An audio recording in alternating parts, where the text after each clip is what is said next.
It's shocking, right? If you're a surgeon and you save percent of the patients that you operate on, not that good, are you?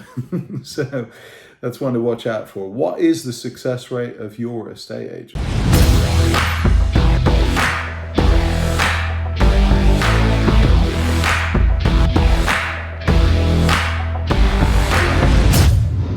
Well, welcome to another video. I thought I'd just jump on and tell you how the week is going. So, yeah, busy week actually. I'm working together on a 2-bedroom flat for sale with a colleague. Did the first viewings there today. It was really nice flat over in Wandsworth. So, hoping that we'll find a buyer for that very soon. The feedback's been good, but as is the usual with these things, the first people to see it are actually the people that haven't seen any flats, funnily enough, so they can't appreciate how good it is. And as brilliant as a salesman that I am, people want to see more than one flat, sadly. So no dice as yet, but it will come. I'm very positive. Also working together with that same colleague, got a flat in Croydon to sell for a client that I picked up. She struggled with another agent. They put a short let tenant in there and it just looked a mess. So we cleared it out, got it cleaned, new sofa in there, some nice bedding, put some pictures up on the wall. I've got some furniture going in, should look lickety split. Just organising a photo session, video session. Probably do that tomorrow if all things are well, which is good.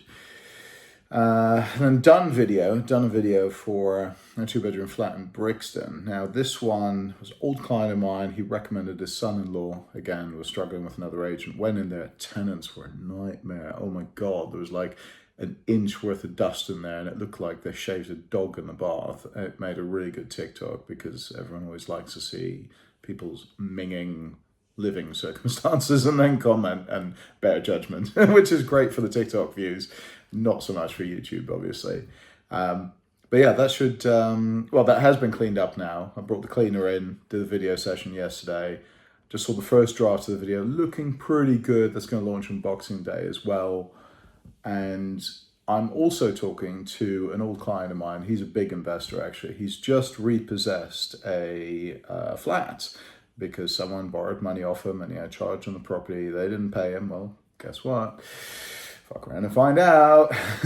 He took the flat off him. So flat's been repossessed, but it's got a short lease. So we're going to get that valued for a lease extension because anyone who buys a short lease flat wants some degree of certainty of how much a lease extension is going to cost. So then it becomes a sum of, right, purchase price plus lease extension, that's the end price. Is it worth it? Yes or no? Is there a margin in it? That sort of thing. So we'll find an investor for it. I've got a good number of investors on my books that inquired about the flat that I sold a while back on Cromwell Road. It was a brilliant flat, actually, just completed. So I'm due to see that in the next week or so. In fact, I'm going to video that. We're going to do a bit of before and after. It's going to be a bit of a transformation thing. So looking forward to seeing that.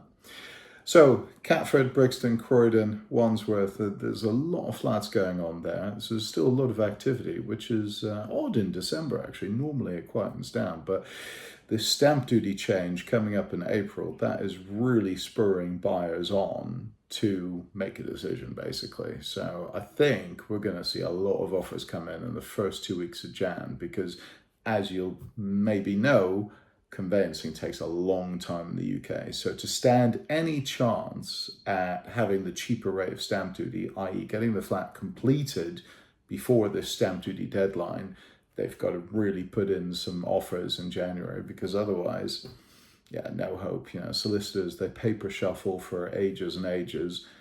It just doesn't happen. So 3 months, yeah, 90 days. It's a quick transaction as well. So if they don't offer within the first 2 weeks of Jan, I'd say they've missed that stamp duty deadline. So I think the stamp duty deadline is actually quite good for the December market. There's a lot of people coming out the woodworks and actually making a decision, which is great for me. It's great for sellers who want to take advantage of what is historically a quiet time. Go on the market Boxing Day, get loads of viewings first week of Jan, and I think all of these that I'm listing to you now, they're going to be sold first week of Jan. So actually really excited to get going. Normally it's really quiet during Christmas and everything, but actually secretly looking forward to hovering over the list now button seeing them launch on Boxing Day and seeing the email inquiries flood in. So I won't do any viewings between Christmas and New Year's or the first week of Jan because that's family time. But looking forward to hitting the ground running. If we can get all these viewings lined up in the diary, chock-a-block, get some open days, back-to-back viewings, should really see some good results. So really, really curious to see how that all pans out. Because the last time I was at a conference, one of my colleagues said to me, like, wow, I sold 6 properties in the first week of January. I thought, wow, I've got to copy this success, because historically it's been a no-go zone. This whole January, nah, the real buyers come out sort of end of Jan once the Christmas hangover is gone, people have some money again, all that sort of thing. You see that in rentals as well. Oftentimes people want to move and they shop around, but they don't get paid until the end of Jan. And that time between getting paid just before Christmas and then getting the paycheck end of Jan, that's a long time. That's like a 6-week period. So we see a lot of lets being agreed. So the last weekend of January and then move in mid-Feb. But for sales, I'm quietly optimistic for this January. I think it'll be very good. So I've got a dash because I've got another 2-bedroom flat coming on for rental over in Rotherhithe. You can go see that now. That's a referral from my trusted electrician, actually. So always on the lookout, eyes and ears open, everyone, for new landlords and new sellers, of course, because 95% success rate here, 95% success rate rather. Nationally, the success rate for estate agents is 45%. Can you believe it? Now, it's a figure you'll have heard from me before, but it's shocking, right? If you're a surgeon and you save 45% of the patients that you operate on, not that good, are you? So that's one to watch out for. What is the success rate of your estate agent? You got to ask yourself that. But anyway, I'm off. I will see you in the next video.